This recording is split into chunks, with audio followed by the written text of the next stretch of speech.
and then we'll finish at 5:30 tonight. Straight after that, there'll be dinner downstairs. Get my wife on the horn and tell her to book sales. Make sure they're ready for 5:30. Good, Okay. Mayor. I might have a local board meeting. I'm trying to Well, George, I'm sure you're looking forward to that. get up to speed there. Yeah, good on you, mate. Can highly recommend the Louise cake. You ate it all. It was all gone when we got here. Yeah, he did do this one. Us plebs from the bottom here, we got up there and it was all gone. Yeah. Okay, moving on, councillors. We're now at 5.6. Going to try and away? Yes, please. well, we should actually have a reasonable shot at doing B and then well into C by the end of the day. All right. Yeah, I'm going to stop at 5:30. Okay, right, airports. Excellent. So this is topic 045, airports. The panel's recommendations in this topic report are largely consistent with our council position at the hearings, with one exception, where they have recommended amending the aircraft noise overlay for Auckland Airport. This is in the vicinity of the proposed new runway. Council's position at the hearing was that this matter could be discussed at the time the airport lodged their designation for that additional runway. The panel's view is that it should be applied now in recognition of the increased aircraft movements that the international airport is experiencing. On balance, the officers are recommending you accept that. The area of the new noise overlay only applies to a small number of houses, and the rule that applies to it requires the airport to pay for any mitigation, noise mitigation that those houses might need going forward. Right. I'm happy to move. You're happy to move, Councillor Penny. Councillor Chris will second. I'll put that. All those in favour say aye. Aye. Those against passed. The second matter is around the major recreation facility zone, so that's topic report 076.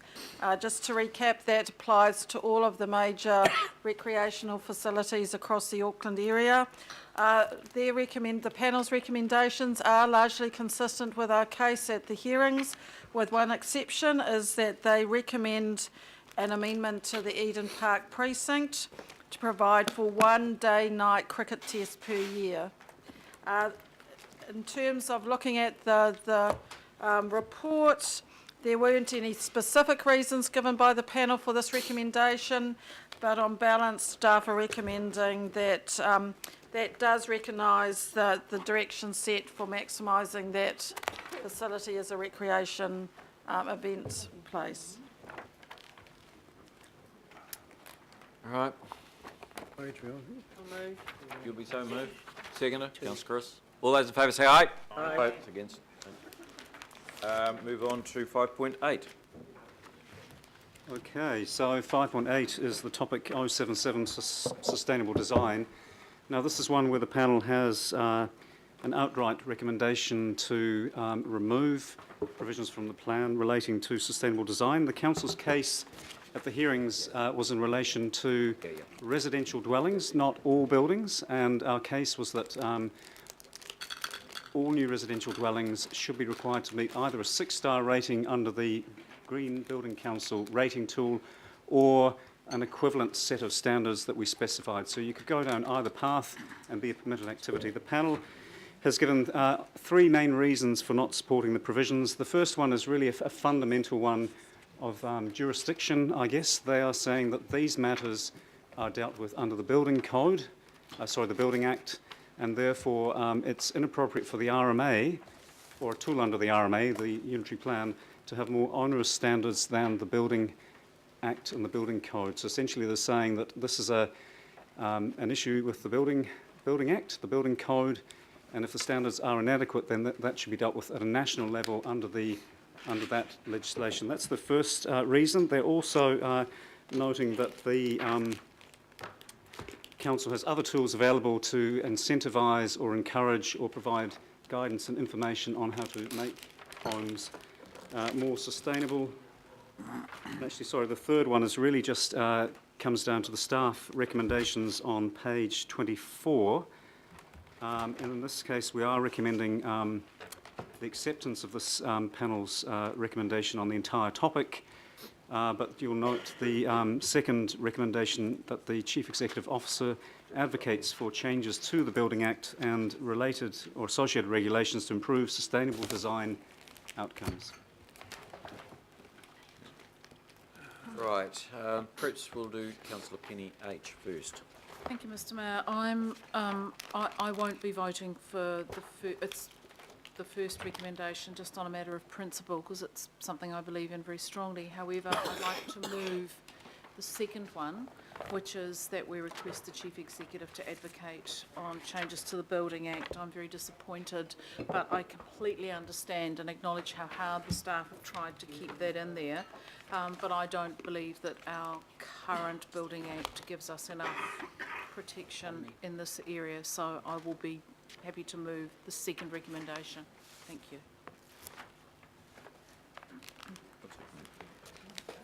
Two recommendations.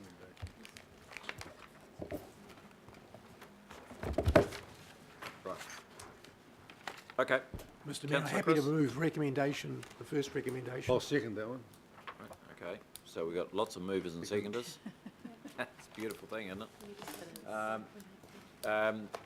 A seconder for 5.8.2, please. Councillor Bill Cashmore. Right, I've got Councillor Chris. Thanks, and like the Deputy Mayor, I'm very disappointed and I won't be supporting the acceptance of the recommendation, which is to do away with it. It's very interesting when you look at the recommendations and the reasoning and the reference to other legislation like the Building Act. And there's another regulation called the Housing Improvement Regulations, which go back to the era of Peter Fraser, and it's still current.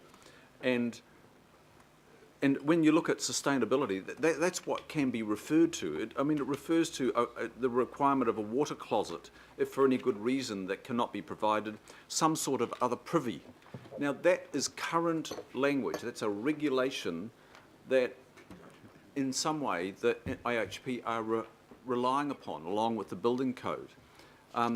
So that's why it is important for this council to not just get the building code updated to reflect sustainability, but all the other regulations. There's a bundle of other regulations which are so outdated and the Parliament has not addressed.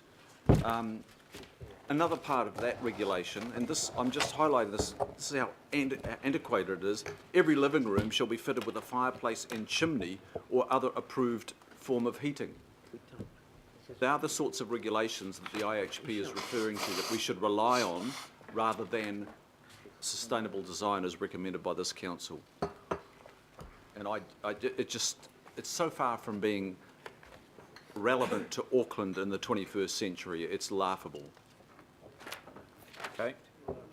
Councillor Cathy. Just a question before I say anything. We parked the design guideline stuff. Can we not park this beside it because it's in the same basket? I would endorse that. Go on. Mr Mayor, the Councillor Casey is correct that design statements appears again under this specific topic, so they are linked in the panel's recommendations. I'm happy to. Just hang off, please.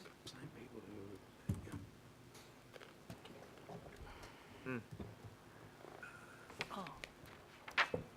It's the last item, isn't it? Go back and do that. Okay. Now, what we're going to do, councillors, so we are going to, it won't be parked till today. For us to carry out appropriate process in this matter, we need to send the officers away and have them come back to us tomorrow with some measured reflections on how our rejection might look if that's what we end up doing. Well, Mr Mayor, wouldn't Hang we on. have the debate first? Just, no, We haven't got because the debate. we're wasting our time having the debate if we're just hanging our decision off some sentiment or a specific view. We need to be able to justify that view finally in terms of our statutory obligations. So Penny, Pirrett. So through the chair, just to deal with these situations, we do need to get an indication from the governing body whether in principle you are looking to reject the recommendation of the panel, but you are waiting to get back from us further advice on what might be the reasons for rejection and possible alternatives. So for each one of the ones in Part B where you have raised some concern, which is the design statement, the deletion of the policy to do with unidentified historic heritage, and now this one around sustainable design, there will be 3 recommendations that are going up so this one here is on the sustainable design. If you see the wording of it, it is asking you whether in principle you are considering rejecting. Yes. Because that's the first thing we need to know. We don't want staff writing alternative provisions to bring them back to then be rejected. But if in principle you do believe we should be rejecting the recommendation of the panel, this then sends staff off to draft up the reasons for the rejectant and the possible alternatives, which we will bring back to you, and then you will make your final decision based on those reasons and alternative solutions. So we'll do it for each of those 3 items because we have come to the end of Part B. Okay. Point of order, Mr Mayor. You said to us earlier that we were going to, at the end of Part B, we would discuss further 5.2 because you didn't want to have that debate at the time. Then I understood we were going to debate the other one that we couldn't agree with. And then this one. I mean, it's hopeless sending staff away when we actually haven't had a debate, so you don't really know where some of us are coming from. Because you closed the debate down at that time and you said we'd have it now. Just hang on. Must have been at least 8 of us would support that. Yeah. 10, I would say. So just, okay. Everyone's got a view. Debate. What Penny's asking us for, and we can have, what we can do now is have a vote as to whether or not you actually want that extra information. So why doesn't someone just move an amendment like So- we do instead of we on the hoof changing it all? Oh, we're not. I really object to. Just settle down. Just object. Golly, we only just started. Keep your humour. All right? Now, This is the final it's say. pretty obvious that what we're going to do is we've got 3 items that we can decide whether we want more information on. If we do want more information, then that'll come back tomorrow and then we can have a full substantive debate on all that information. If we don't, then that's the end of it and we just accept what's in the book. Well, Is that all right? well, point of order. Then if we're going to actually have a vote, and it's not based on Councillor Crack's and Crum's amendment to have vote, being 8 being the majority, it means it'll be a majority vote and we go no and we're not having a debate. So we have to have a debate if you're going to go on that sort of precedent. So to finish it now. I'm sorry, surely. point of order, Mr. Mayor. I mean, this is all tied up with the design stuff, which is 5.2. Yep. We had 2 people spoke at the design side. We heard from John, 2 people spoke, and you said, oh, well, actually, we'll deal with it at the end of that chapter, or whatever it is, at the end. And that's what we should be doing now, because... And we are. Well, you just So- said we're going to vote on No, it. look, well, we are dealing with it. Okay, so this is iterative. This is the first time we're doing this, and we're actually trying to work it out as we go. We don't have the perfect plan, all right? So we're just trying to work out exactly how to get this done in a way that satisfies our legal obligations and the plethora of legal advice that I'm getting from behind my back.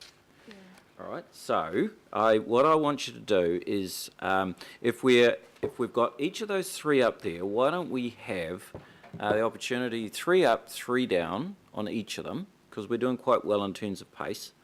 And so can we usefully put both those design issues together for discussion? Can Can I just ask a question? Just Mr. hang on, Mayor? please. Through the Or chair, we're going to have to it's- deal with them each separately. It's better to deal with them separately Okay. because they are referred to in different topic reports, and we're trying to be clear about which topics we're rejecting or not rejecting, so. Okay. All right, so let's go to, first of all, the first one, which related to 5 point. Mr Mayor, I have a question. Yeah, just hang on. So the first one was the deletion of information requirement for design standards. Yeah. Okay, so we'll deal with that. And now, Councillor Ross, what's your question? It just relates to, which is a debate for further on, about the minimum size of an apartment. I mean, that's going to be a hot topic, I think, for us. And surely that is something that relates to design as well. I mean, we are going to approve No. shoe boxes and therefore, with no design components or anything. I mean, is that a interrelated topic that should be dealt with at the same time? Because that is a minimum design thing where we're saying, what can you do at, whatever the size is that's been proposed? So perhaps we need to be really clear. The issue in the general rules topic Yeah. is not about whether or not buildings will be assessed against design criteria.